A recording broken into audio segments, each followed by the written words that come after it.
Bom, estamos aqui no programa de entrevistas da Implant News 10 anos e tenho o prazer de estar com o professor Dr. Sérgio Jorge Jaime, que eu gostaria de te falar um pouquinho com você sobre o assunto de cirurgia de implantes, mais voltado para a parte de reconstrução, propriamente, e os avanços dos últimos 10 anos que a gente teve na parte de implantodontia. E a primeira pergunta que eu quero te fazer, como você mesmo costuma dizer, está relacionado ao calcanhar de Aquiles do cirurgião dentista na implantodontia, que é a reabilitação em áreas posteriores, tanto de maxila como principalmente mandíbula, que a gente sabe da dificuldade que é reabilitar essas regiões. Eu gostaria de saber de você qual que é o estado da arte hoje, como é que a implantodontia se comporta hoje nesse tipo de intervenção. Obrigado. Primeiramente gostaria de agradecer o convite da Implant News, especialmente na pessoa do Haroldo. Obrigado ao Cosmo, que é um grande amigo, ao Aloísio, que me fez o convite também pessoalmente. E eu gosto muito do calcanhar de Aquiles, como ele disse, porque para mim é um grande problema para todo reabilitador oral.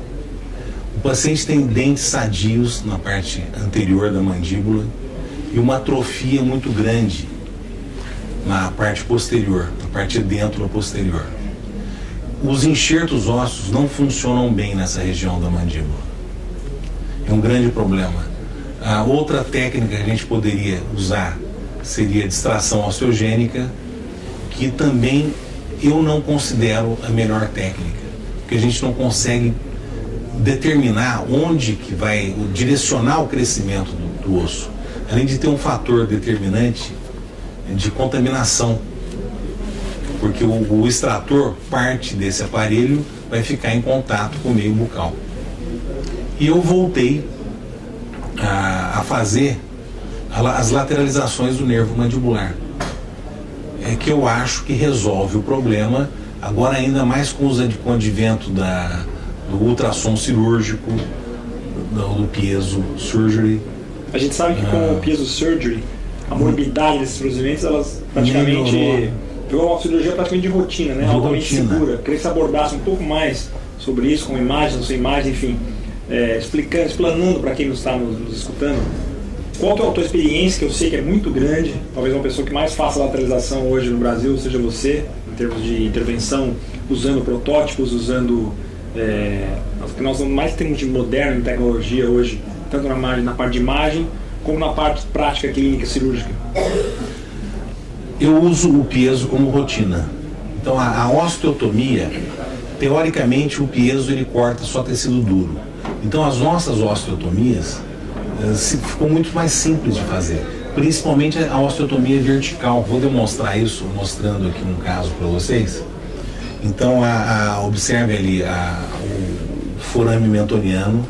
Para fazer essa lateralização você tem que determinar o início dela, começa com o forame mentoniano. Essa osteotomia, principalmente a osteotomia vertical, que é perigosa de você lesar o nervo quando você está cortando esse osso com fresa ou com uma broca, né? E com o piezo ele não tem esse perigo, porque ele só corta tecido duro. Na maxila, a gente sabe que a gente pode fazer reconstruções parciais, posteriores ou anteriores é um pouco mais previsível, mas as posteriores, quando a gente não tem estrutura óssea na região posterior parcial, antes da gente entrar nas reconstruções totais, me fala o teu parecer hoje na implantodontia moderna, qual o teu critério de avaliação para reconstruir uma maxila posterior parcial, ou com enxerto, ou sem enxerto. Basicamente, qual que é o teu ponto de vista hoje em relação à abordagem da maxila posterior parcial? A parcial, provavelmente você vai ter que fazer um enxerto de reconstrução óssea, de enxerto com levantamento do seio maxilar. É um procedimento, vamos dizer, eu não posso dizer que é simples, porque não é simples. Mas é um procedimento rápido, desde que você conheça a técnica, deve ser bem planejado, nós devemos fazer um planejamento com tomografia, com prototipagem, aí você consegue fazer essa cirurgia com mais segurança, usando o levantamento do assoalho do seio maxilar, e existe uma gama de materiais competentes para se fazer isso, desde biomateriais associados com enxertos autógenos, proteínas morfogenéticas. Então nós conseguimos um resultado muito satisfatório. Reconstrução total da maxila. Eu quero saber a tua posição em relação à reconstrução de uma forma usando o que nós temos de mais moderno. Podemos falar um pouco das proteínas morfogenéticas, porque você tem uma grande experiência. Eu quero que você fale um pouco sobre a forma de tratar isso no transoperatório. E, extrapolando um pouquinho mais, traz um paralelo quanto à aplicabilidade do implante zigomático, sim ou não, quando utilizá-los, se utilizá-los. Então eu vou começar a parte de maxila atrófica, vamos chamar assim, que são as maxilas muito reabsorvidas. O implante zigomático, se a gente for fazer uma retrospectiva, o que o professor Branemark disse em várias ocasiões? A descoberta do implante zigomático... Pacientes mutilados. Mutilados, exatamente. Então ele procurou ancoragem nos ossos mais distantes. Por isso que ele é ancorado no zigoma. No meu modo de pensar, eu como cirurgião, a primeira coisa que eu iria planejar, meu primeiro planejamento seria reconstrução óssea. O implante zigomático você tem que deixar ele por uma opção quando você já não perdeu o enxerto, quando você não tem outra alternativa. Porque os implantes zigomáticos, quando ele tem sucesso, ótimo, funciona muito bem. Agora, quando existe o fracasso, o próprio cirurgião tem que estar preparado para as possíveis consequências que isso pode trazer. Porque são grandes perdas ósseas, grandes problemas com a comunicação bucosinusal. A própria contaminação do implante dentro do seio maxilar. São sinusites violentas. Problemas crônicos bem graves. É muito complicado. E com os biomateriais, com a evolução dos biomateriais, eu não vejo justificativa para o zigomático ser a primeira opção. Então, eu acho, no meu modo de pensar, a primeira opção seria a reconstrução óssea. E o zigomático, num segundo tempo, você tem que deixar o zigoma. Se acontecer alguma coisa, ainda você tem o zigoma. Se a sua primeira opção for o zigomático, você vai ter como é que você vai fazer? No caso do você sucesso, já mutilou esse paciente. Concordo perfeitamente. No caso do sucesso do implante, parte técnica, ele tem que saber. E assim, aproveitando esse assunto, para você passar um pouco da sua experiência em relação a um detalhe, que alguns cirurgiões que podem estar nos assistindo depois vão, de certa forma, indicar ou não o zigomático em detrimento do que eu vou te falar agora. O paciente chega no consultório, eu sei como é que você conduz. Você fala assim, o planejamento do eu. Ou ele faz da minha forma, ou ele procura outro profissional. Eu te conheço, sei como é que você aborda esse assunto. Mas muitos colegas se sentem seguros, às vezes, quando o paciente chega no seu consultório com um imediatismo muito grande. Eu ouvi falar, eu quero isso aí, eu sei que faz amanhã, se puder. Como é que você trata isso? Qual é o conselho que você dá para quem está nos assistindo com relação a essa abordagem, quando o paciente chega de uma forma assintosa até, querendo e dizendo que existe, que se ele não for fazer, e o cirurgião faz, e ele não vai fazer com ele porque ele não quer aplicar o zigomático como primeira opção? O maior problema é que hoje nós temos internet, temos jornais, revistas, o paciente tem acesso a todas as informações que nós temos. Então, se ele entrar no Google, escrever lá zigomático, enxerto ósseo, ele tem todas as informações.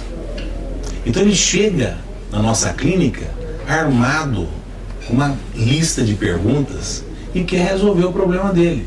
E muitas vezes ele não tem um discernimento de saber o que é melhor para cada caso. Quase sempre não tem, né? Com certeza. A maioria das vezes não tem. Perfeito. E tem pacientes que vão pulando de dentista em dentista querendo resolver o problema dele, pagar mais barato, é aquele eterno problema que todos nós conhecemos muito bem. Muito bem. E então a minha postura é a seguinte: primeira coisa, eu vejo quem me indicou esse paciente. Na maioria das vezes esse paciente ele já vem domesticado, vamos chamar assim, pela própria indicação. Não conseguiram resolver, aí ele vem indicado para me fazer já determinada cirurgia. Ele já vem domesticado, entre aspas, vamos chamar dessa forma. Entendi o termo. E aí fica mais fácil de convencer o paciente. Aí você vai pedir as tomografias, prototipagem, se for necessário, e fazer um plano de tratamento um plano de tratamento tem que ser muito bem feito. Você tem que tirar fotografias, montar moldagens, modelos de estudo, montagem articulador, como a gente faz o planejamento correto. Perfeito. E se o paciente insistir, por exemplo, ele quer fazer um implante zigomático e eu vejo que não é a primeira opção, ou ele vai fazer o meu planejamento ou ele vai procurar outra pessoa. Para mim, não existe dois planejamentos. Eu acho que já ficou claro para quem está nos escutando. Então, para a gente concluir, tá na última etapa da nossa entrevista, qual que é o teu ponto de vista em relação à carga imediata? Pode ser ela parcial ou total? Qual a forma que você enxerga? Como é que você indica? Eu quero que você fale um pouco disso para a gente. Carga precoce ou carga tardia? Faz um paralelo de esperar ou não espera? Fala um pouco se a gente for lembrar no congresso de 40 anos de nossa integração, que foi feita a pergunta para o professor Brennemark, por que o período de 3 a 6 meses? Eu não sei se você lembra, foi o tema do congresso. Foi o tema do congresso. E o que o professor Brennemark nos respondeu? Eu não sei o que iria acontecer. Em outras palavras, ele quis dizer isso.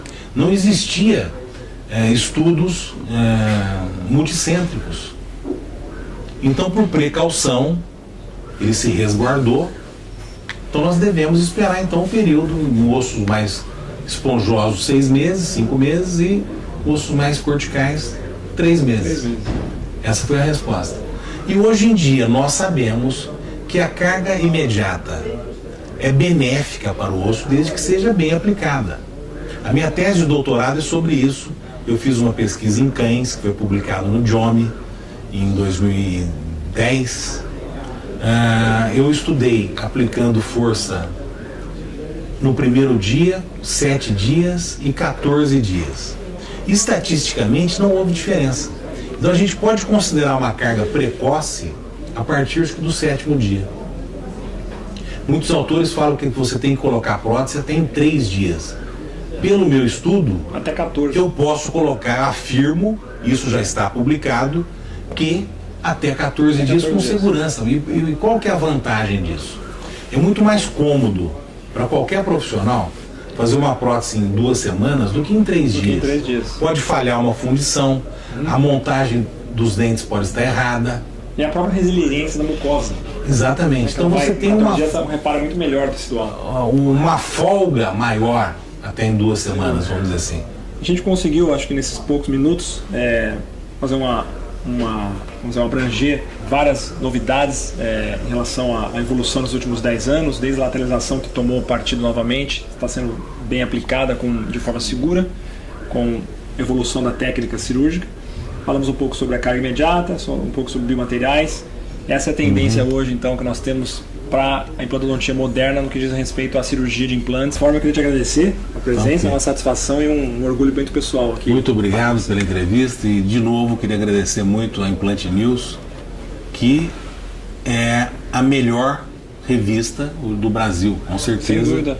O padrão de artigos que vem sendo publicados é uma coisa impressionante, não perdendo nada para qualquer lugar do mundo. Obrigado, então.